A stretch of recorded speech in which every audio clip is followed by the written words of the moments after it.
मोदी सरकार और हिंदूवादी संगठनों के जरिए ज्ञानवापी मस्जिद के साथ भी वही तारीख दोहराने की साजिश रच ली गई है और पूरी तरह से स्क्रिप्ट लिख ली गई है, बिल्कुल उसी तरह से जैसे बाबरी मस्जिद के साथ कांग्रेस ने लिखी थी। उसी पर अमल करते हुए आज ज्ञानवापी मस्जिद और काशी विश्वनाथ मंदिर को लेकर जो विवाद चल रहा है उसकी सुनवाई आज वाराणसी की एक फास्ट ट्रैक कोर्ट में चल रही थी और उसमें ये फैसला दिया गया है कि इस विवाद में मस्जिद और मंदिर का पूरी तरह से एसआई के ज़रिए सर्वे कराया जाए। पुरातत्व विभाग से उसका पूरा संक्रमण कराया जाए और उसके लिए एक 5 सदस्यों की एक कमेटी बनाई गई है जिसमें यह कहा गया है कि 2 सदस्य अल्पसंख्यक के रहेंगे और उसके अलावा एक व्यक्ति जो साइंस और पुरातत्व को जानता हो, उसका जानकार हो, वो रहेगा। उसके सुपरविज़न में पूरी ये जांच चलेगी और उसके बाद जो सुपरवाइज़र है उसको इस पूरी जांच कमेटी के ज़रिए रिपोर्ट दी जाएगी। और उसके साथ ये कहा गया है कि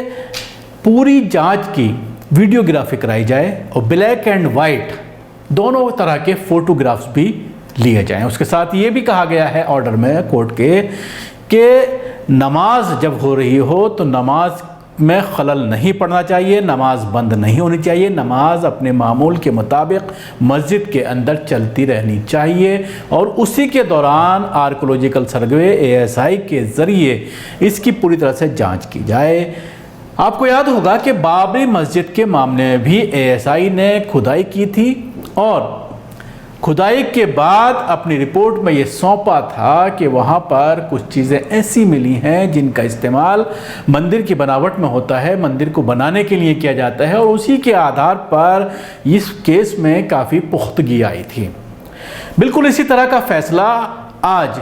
बनारस की इस कोर्ट के ज़रिए दिया गया है। आप अंदाज़ा लगा सकते हैं कि जो सियासत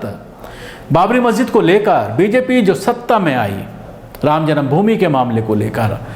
और अब जिस तरह से वहाँ पर ये विवाद पूरी तरह से ख़त्म हो गया है। 2019 में कोर्ट का फैसला आया और उसके बाद भूमि पूजन भी वहाँ पर कर लिया गया पिछले साल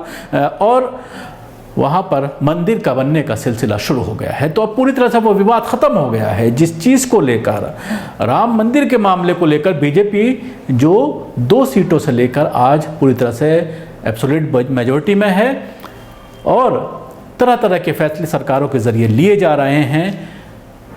और अब ये मुद्दा जिस तरह से ख़त्म हो गया है इसलिए एक नया मुद्दा शुरू करने के लिए, नया मुद्दा बनाने के लिए जिससे सियासी रोटियां सेंकी जा सकें और मुसलमानों को जलील किया जा सके, मुसलमानों को परेशान किया जा सके, उसकी रणनीति बना ली गई है। फैसला आज आया है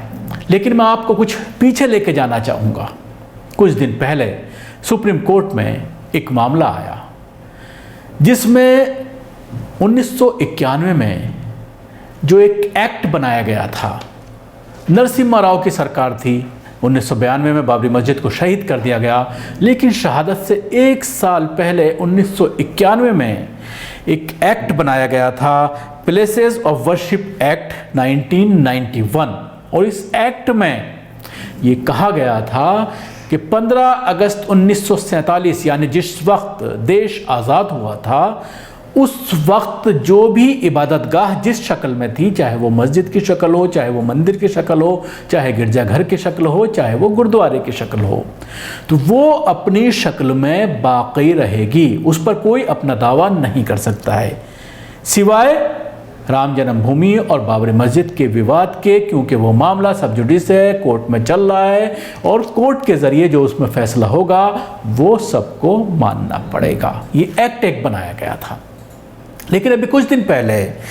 एक शख्स अश्विनी कुमार उपाध्याय जो बीजेपी का लीडर भी है, उसने सुप्रीम कोर्ट में एक PIL डाली और इस एक्ट को चैलेंज किया गया। आप समझिए कि पहले ये इस एक्ट को ही चैलेंज किया जाता है और सुप्रीम कोर्ट इस एक्ट को चैलेंज की जो दरख्वास्त थी उसको एक्सेप्ट करती है। उस पर सुनवाई होती है सेंट्रल गवर्नमेंट से, उस पर पक्ष मांगा जाता है, उनसे पूछा जाता है कि आपका इस पर क्या कहना है। और एक चीज़ और मैं आपको बताना चाहूँगा, इसका जो 5 रुकनी जो बेंच थी सुप्रीम कोर्ट में, उसकी अध्यक्षता सुप्रीम कोर्ट के जो मौजूदा चीफ जस्टिस हैं बोबड़े जी, वो इस बेंच की अध्यक्षता कर रहे थे। और ये वही हैं जिन्होंने बाबरी मस्जिद मामले में, राम जन्मभूमि मामले में 2019 में फैसला दिया है और उसमें ये कहा गया है कि अब किसी और इबादतगाह के बारे में जो फैसला दिया गया है, जो ज़मीन हैंडओवर की गई है ट्रस्ट को, राम जन्मभूमि ट्रस्ट को, तो उसमें बाकायदा ये कहा गया है कि अब किसी और विवाद को जन्म नहीं दिया जाएगा। तमाम चीज़ों पर जो दावे किए जाते हैं हिंदुओं के, चाहे वो मथुरा की बात करें, चाहे वो काशी विश्वनाथ की बात करें, तमाम दावों को अब खारिज किया जाता है और उस पर किसी तरह का विवाद नहीं होगा। वही जज बाकायदा इस पूरे मामले को फिर ओपन करने की दावत देता है और सेंट्रल गवर्नमेंट से राय मांगी जाती है, जिससे आप अंदाज़ा लगा सकते हैं कि इस पॉलिटिकल मामले को दोबारा से उखाड़ा जा रहा है। जिस तरह से अयोध्या मामले को लेकर के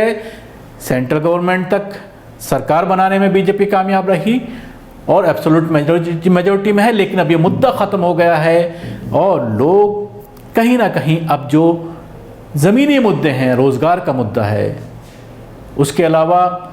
महंगाई का मुद्दा है, इन सब मुद्दों को लेकर के ख़ासतौर से अभी जिस तरह से 5 राज्यों के इलेक्शन चल रहे हैं, लोग उठा रहे हैं, इसलिए लोगों को हिंदू मुस्लिम में बांटने के लिए इस तरह के एक्ट को ही चैलेंज किया जा रहा है। और जाहिर सी बात है, एक ये एक्ट है 1991 पार्लियामेंट के ज़रिए बनाया गया है, एब्सोल्यूट मेजॉरिटी में है, राज्यसभा लोकसभा जहाँ चाहते हैं सारे बिल पास करा लेते हैं। तो शायद इस बिल में भी अब अमेंडमेंट किया जा सकता है और एक नई राह, एक नया रास्ता मुसलमानों को परेशान करने का एक नई रास्ता जो है वो खोला जा रहा है, जिससे आप अंदाज़ा लगा सकते हैं कि